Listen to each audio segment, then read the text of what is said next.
it goes to show the level of improvement that this kid can sort of bring out in such a short space of time. He's better than, like, he's more complete than Nadal was at this age. I mean, he's part of a new elite club. And that's not the ones that have won Wimbledon. Those are the ones that have beat Novak Djokovic in a Wimbledon final. And the only other person that's done that is my man, Andrew Murray. Her post-match interview was very reminiscent of Murray's when he lost to Federer that first time. She will win it. I do think she'll win it. She's too good a tennis player not to. No one is that unstoppable yet.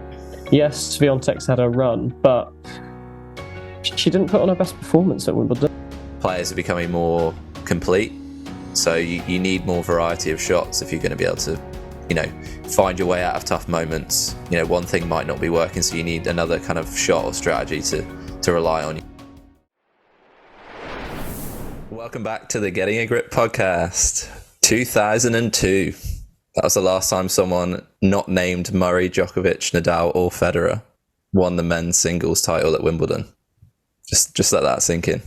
I think you'll like that fact because I called it the Big Four. But yeah, what did we make of that final? I think going into it, I was expecting Novak to win in 4 sets probably, based on what had happened previously. I thought psychologically he had the edge over Alcaraz, and because of all that cramping that Alcaraz had in the last match they played, I thought he was, I don't know, if he was going to be able to get over that. And obviously Alcaraz is technically the least favourite surface. So again, those kind of odds were stacked against him. But when I checked the score in the morning, obviously because it's Australia time, it was hard to watch the match. And it was they played for nearly 5 hours and he won from a set down. Crazy. Absolutely nuts. I tell you what, it goes to show the level of improvement that this kid can sort of bring out in such a short space of time. I didn't think he'd do it. Yeah, he's number one in the world, but I didn't think he'd quite manage to topple Djokovic on probably his favourite court. When he's going for a record extending sort of 24 slams, a record equaling as well, if you count it in terms of rivaling Margaret Court as well, in terms of just the most Grand Slams won of any player. So, yeah, I still think he's going to get 24, 25 or something like that. But, Alcaraz is proving that that's not going to be so easy now. And hey, Djokovic doesn't need to be too sad, right? Because he's probably going to finish his career still having had the most Grand Slams for any man. I just think it's nuts. I do think it's nuts that he's that young. It sort of looks like Federer when he first came to the fray of winning, especially at Wimbledon.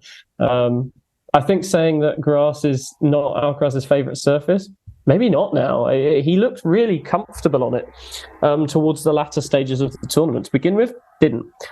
But I've always said this, a mark of a good player is someone who can play badly and yet still win. Yeah, I think he's the best player I've seen at this age. Not that I've been around that long, but I think he's better than, he's more complete than Nadal was at this age. I think Nadal obviously had to overcome the Federer challenge, but Nadal was able to do that on clay specifically early on because that was his bread and butter basically, and that whipping forehand against Federer's backhand was always going to play into his advantage. But Alcaraz is coming up against a refined Djokovic, like basically the most efficient version of Djokovic that no one can beat. And even if Nadal and Federer were playing at their very best, would find it difficult to beat him the way he's playing at the moment. And he's able to do this at 20 years old is kind of scary, I think, for the rest of the tour. I think Djokovic could obviously, still beat him in a best of 5. I think it's toss of a coin. But for the other guys, it's we need to step up our game because otherwise this guy is just going to effectively run away with it. If he stays motivated, he could, God knows how many slams he could win. I don't know. That I think you make a good point about the adaptability. I think Djokovic mentioned that. Had to do it so quickly to prepare differently. He wasn't obviously he did lose that first set 6-1, but obviously mentally he was better prepared because he didn't kind of cramp up like he did last time. He was able to stay a bit composed and find a way back in that second set. And then obviously, he's adjusted his movement on the grass as he's gone through. I think it was big that he got through queens, like that first match when he nearly lost. That's given him time to adjust in the matches to the movement and just strategy and stuff. So yeah, I think it's just how fast he's learning. It's just, but like, I'll tell you what where can he go? I'll tell you what sets him apart from literally every other young player on the tour, and that is the thing Djokovic does so well. When things start to go against him, he'll change what he's doing. One of the stats, if you were watching the match, if anyone's watching the match, in the fourth set, Djokovic probably advanced half a meter inside the baseline, or half a meter forward from where he was striking his ground strokes. He went forward half a meter with it in order to take time away from Alcaraz, and that's why Djokovic got that fourth set after a nice little toilet break. But like I say, that sort of change is something that Alcaraz then did in the fifth, and that's why he'd won. Because those sorts of shifts they're fundamental. You can't let someone keep their momentum. And they're both seeming to be, they both did that so well to each other.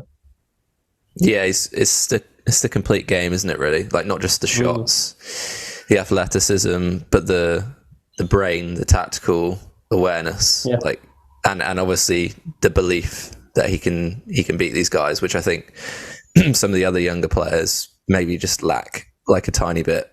And I think that's what he said after the match. He was like, he hopes that it can, like, motivate or give belief to some of those other younger players. I mean, I don't know how much it will do or whether that'll make a difference, but, you know, like half the battle is in your head. Like, that's the classic kind of cliche, but especially in tennis, like, most of these other players have got most of the shots, but when it comes down to it, it's, you know, one of the greatest players ever at the other side of the net.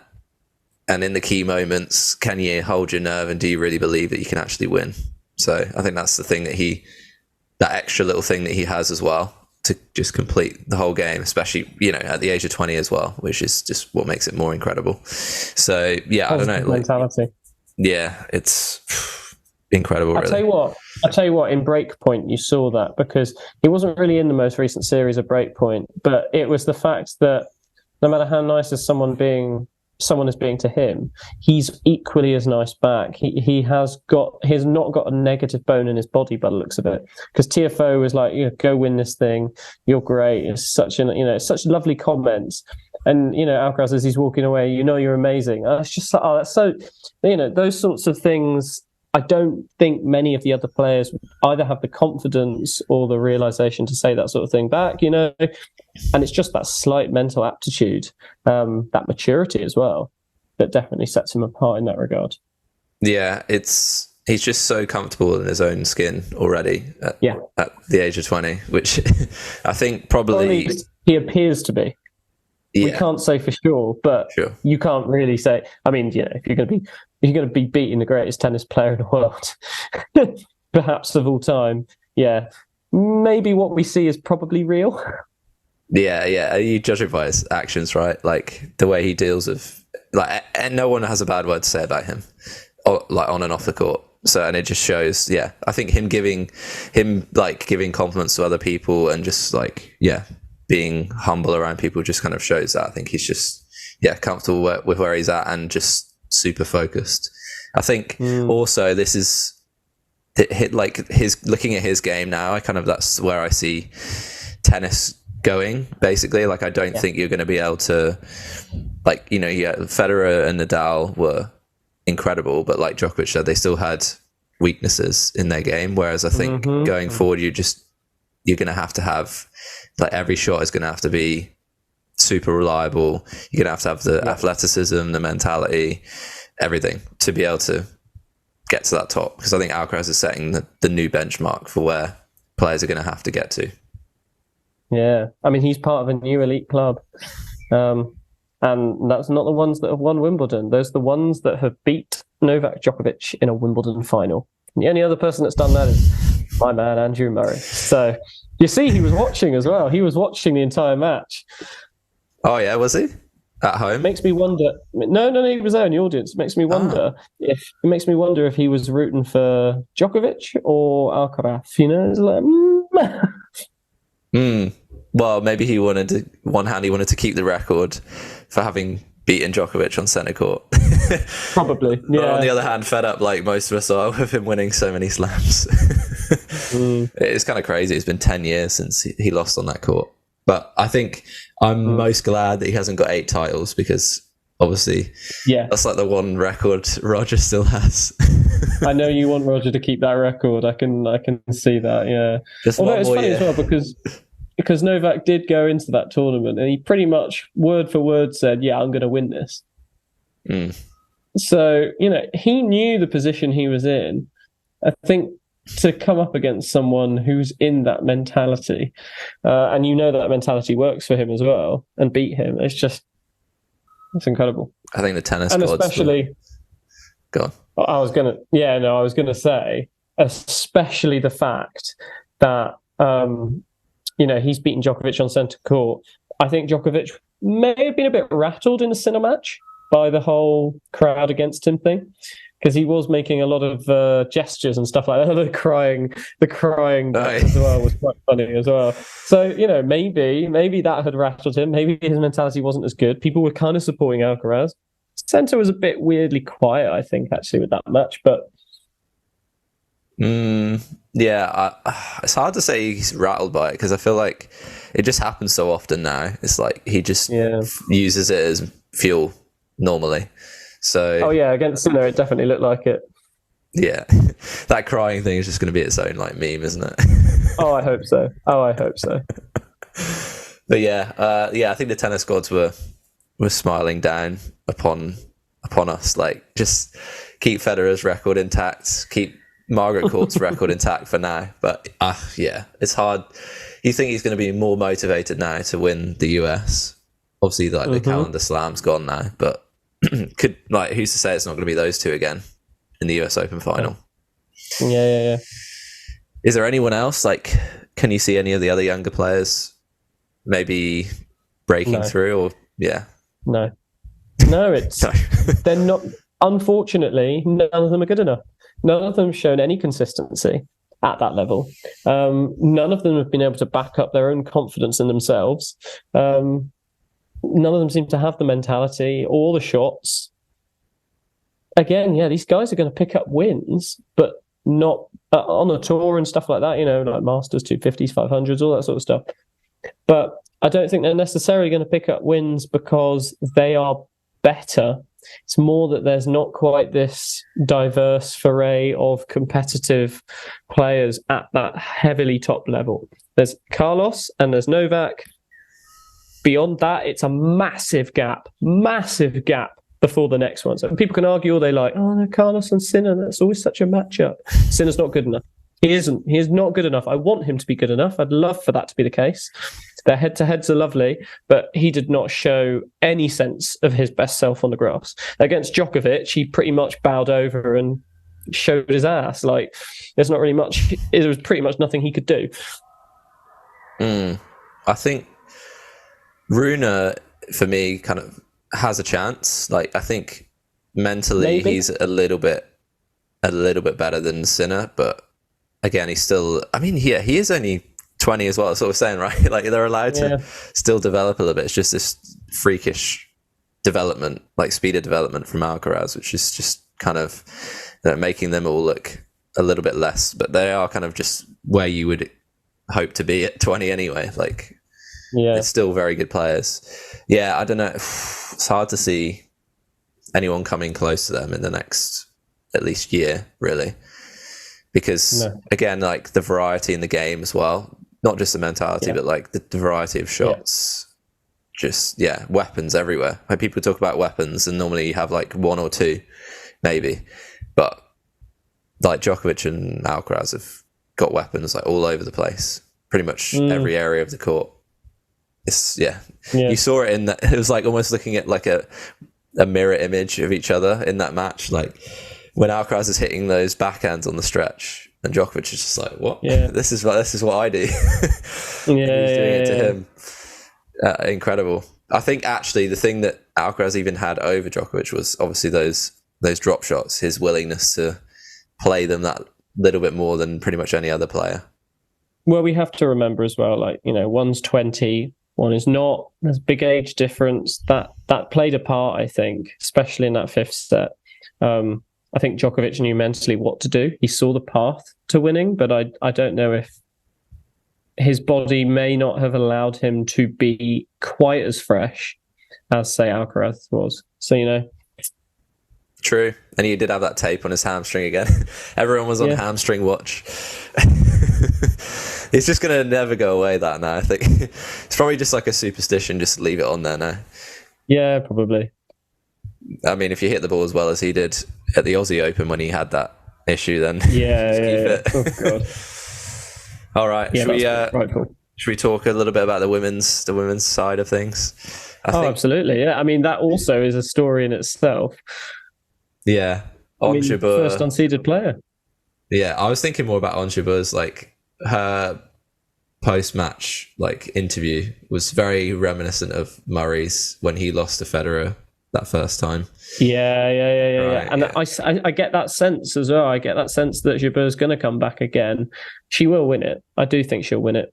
She's too good a tennis player not to. And again, I know it's kind of taken away from this idea now that we're thinking of the women's game as being like a big three. It is more than a big three. I think it's more than a big three because you can't deny that Ons Jabeur is right there competing for those best as well. So potentially we're looking at it as a big four.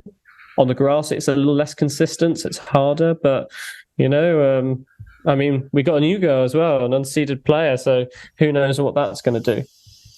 Yeah, I think on grass, it kind of, the balance switches. Like that's her stronger surface. And I think it's it's Rybakina's probably her stronger surface, but she had illness issues and she didn't prepare as well as she would have liked. But I think the other two, it's probably their weaker surface, really, especially Swiatek.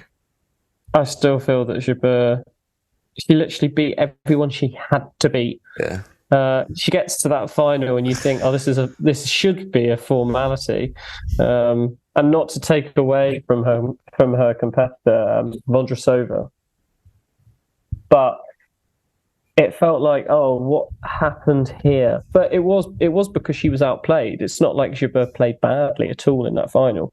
But at the same time, if you've gone for an entire tournament beating all the best players, that's rough. It must have taken something out of her, mentally.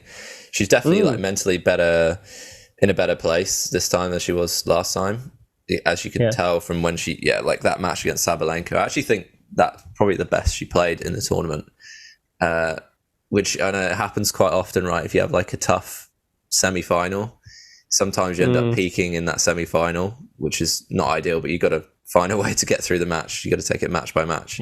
So there's massive positive signs there for her in terms of overcoming maybe any doubts that she had that she can compete with the top players, which maybe was lingering from last time when she lost to Rybakina in the final. But I don't know, I don't think she quite played her best, especially in the key moments in that final, which is maybe why she was so upset. She probably knew that she could win it. She'd done all the hard work almost, and then just those key moments let her down. I don't know, what did you think of of Vondrousova coming through kind of unexpected?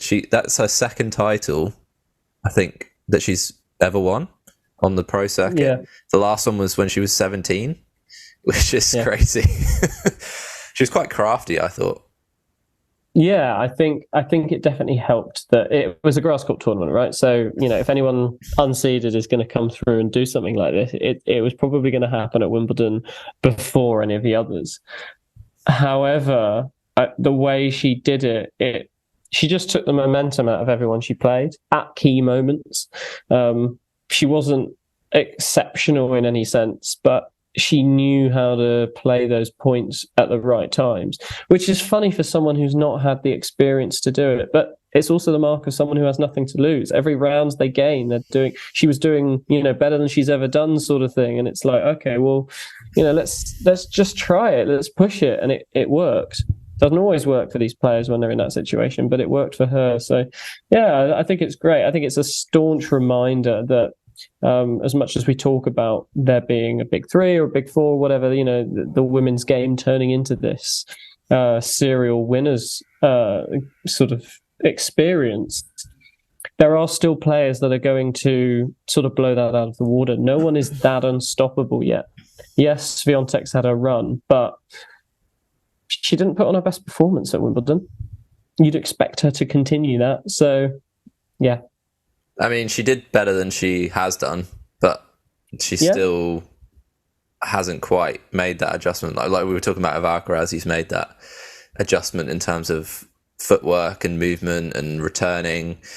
Whereas I don't think she's quite there yet. I think she's still got a little bit of development to go there. But I think absolutely in the future she could win it. Same for Sabalenka. She's got the game to win on grass. But I think there's always that more room for someone who's a bit craftier on the grass, like working with different angles and spins.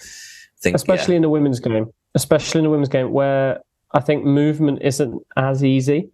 To get sort of that speed out of the grass. So getting two balls or wider angles and mixing it up all the time like that, it's very clever. And I do feel like I saw more drop shots this year in the women's game.